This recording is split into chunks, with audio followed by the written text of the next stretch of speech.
So what's going on, guys, and welcome back to episode number 22 of our Sunderland career mode, and we are going to be kicking off this episode with a crucial game up against Shamrock Rovers at home. We originally lost 1-0 at their place, so it is extremely important that we win this game. We are going with our second team line-out. Kirk Clough will be making his debut in this game, as will Lennon on the left flank. I want to give him a game to see what he's like, and we're really hoping we can try and get something from this game. Let's see how we get on. We've got to win it, otherwise all our work last season is for nothing. We will be knocked out of the Champions League if we don't win this game. An awful mistake from the goalkeeper, and we get a lifeline in the game, and we are back in the tie. The goalkeeper there, I don't know what he was trying to do. He was trying to chip the ball over the top of Mbolo. He gets it wrong. It hits Mbolo on the chest, and Mbolo has a simple finish into the back of the net, and that's his first goal in the Champions Cup.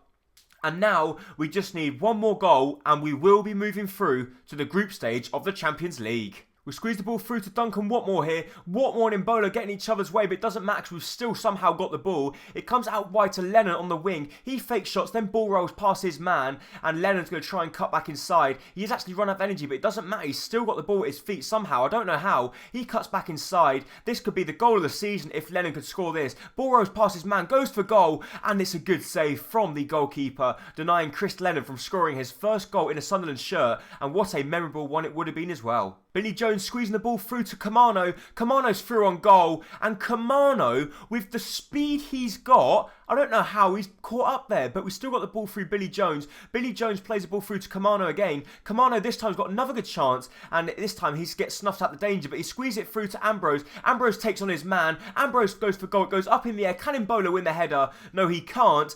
And we are still not in front in this game. I don't know how, but we are failing to score another goal. Shamrock Rovers are holding on for dear life here.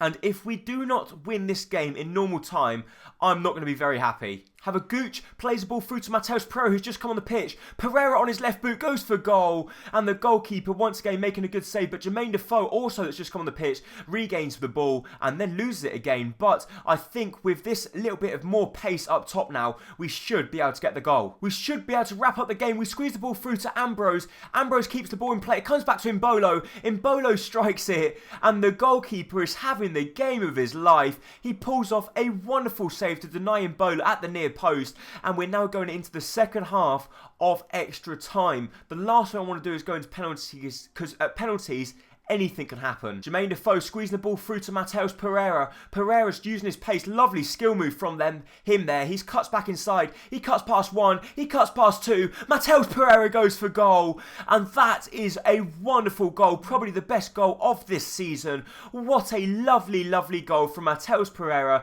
That's the reason why I brought him onto the field of play, because I knew he would perform something special like that. He skips past one, then he skips past two. And that is a wonderful finish into the top corner. The goalkeeper might be in the form of his life, but he's not going to be saving that one. Shamrock Rovers a good chance. They play the ball through, and you've got to be kidding me. Yunus Kabul has messed up my chance there, and I think we're out of the competition now.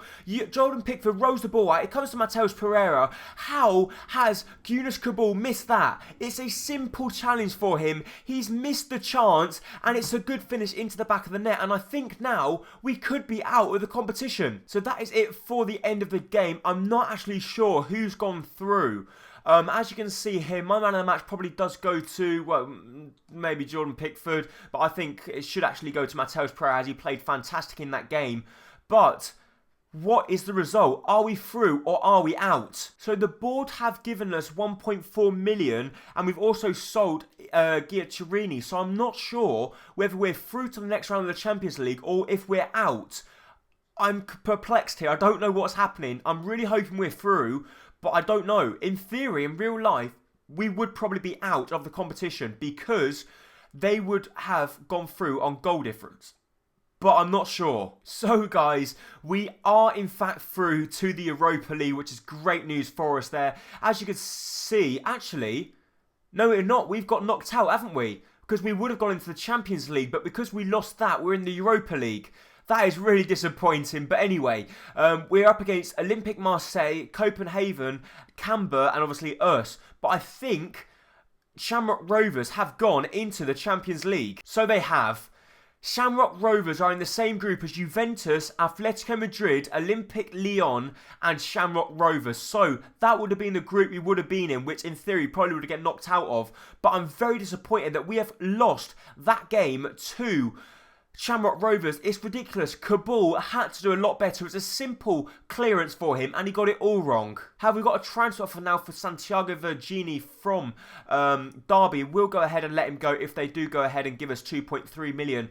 But at the moment in time, I'm a little bit disappointed. However, we've now got the second game of the episode, which is going to be at home against the Red Devils, Manchester United. So it's going to be a very difficult game for us. But we have got our first team line-out, and DYBALA and Correa both in good form for themselves. Hopefully, DYBALA can maybe increase his goal tally so far this season at the club. He already picked up 2 goals on his debut, and hopefully he can now go ahead and pick up another one against Manchester United.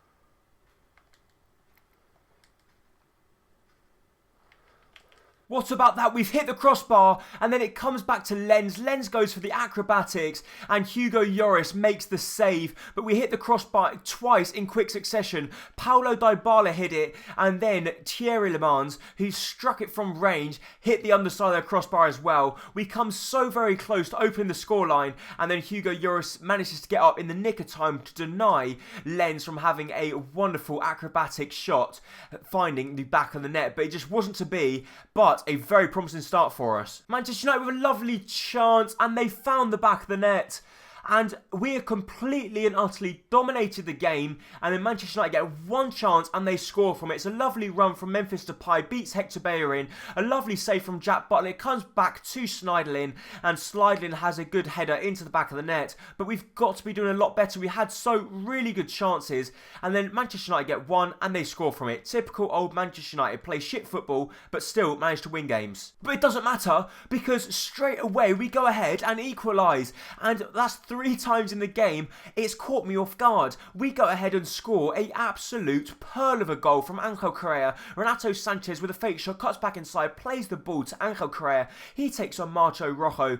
And what about that for a finish past Hugo Lloris into the bottom corner? Angel Correa wins the ball back for us here, squeezing it through to Paulo Dybala. Dybala, can he get the goal which puts ourselves back in front? And he can't because Hugo Lloris with a wonderful save denying Paulo Dybala. A lovely ball out wide. We squeeze it through to Paulo Dybala. Dybala, I don't know why he's got so much room. He's one-on-one with Hugo Lloris. And Paulo Dybala does pick up his 3rd goal in 2 games. And it's a wonderful goal from him as well. He keeps his composure as he's charging through one-on-one up against the French international. I don't know why the Manchester United players were so far forward up the pitch. Angel Correa whips the ball through to him. And that is a very smart finish into the far post. And Paulo Dybala scores yet another goal. Duncan Watmore squeezing the ball through to Angel Correa. Correa through to Gooch. Gooch out wide to Paulo Dybala. And Paulo Dybala has scored yet another goal. And that is 4 goals in 2 games. And I think you guys probably would have been thinking, why am I splashing out £17 million plus Fabio Borini for a player that's only 4 ratings higher than him? And that is the reason why, because he's banging in goals like this. He's scored 4 goals in 2 games. What a start to his Sunderland career. Duncan Watmore with the ball through to Angel Correa. Correa through to Paulo Dybala. And Paulo Dybala so close to picking up his hat-trick there. And I would have thought Paulo, with the form he's in, should have found the back of the net. But it was a wonderful save from Hugo Lloris to deny Paulo Dybala from picking up a hat-trick on just his 2nd game for the club. But once again, he is my man of the match as he picks up an 8.6 rating. And this guy is just incredible. So guys, can you believe this? We put in just a random bid for Felipe Anderson of £12 million and they've come back and they said they will accept it and they will allow Felipe Anderson to leave Italy and come to England, to Sunderland. And this guy is a absolute monster. I have seen a few career modes on YouTube with other YouTubers that said how good he is, so maybe we could bring him into the club. As you see there, he's accepted his contract. We also were going in for Leroy Sané, but they want 18.5 million, so we're going to go ahead and bring in Leroy Sané. I know we're going to have no money left whatsoever, but Felipe Anderson, I believe he's 80 rated or maybe even higher. Let's have a look, see what rating he is. He is 81 rated. He looks extremely good. Look at that. He can play cam, he can play left wing, he can play right wing. He's got 4-star weak foot, he's got 4-star skill moves. I can't believe we picked him up for just 12 million. What a bargain. However, that will in fact be it for this episode of Career Mode. If you did enjoy it, please make sure to hit the like button down below, as it is going to be very much appreciated. And don't forget, if you're new around here, hit that subscribe button to keep up to date with all my latest videos and career modes. Thank you. Bye bye.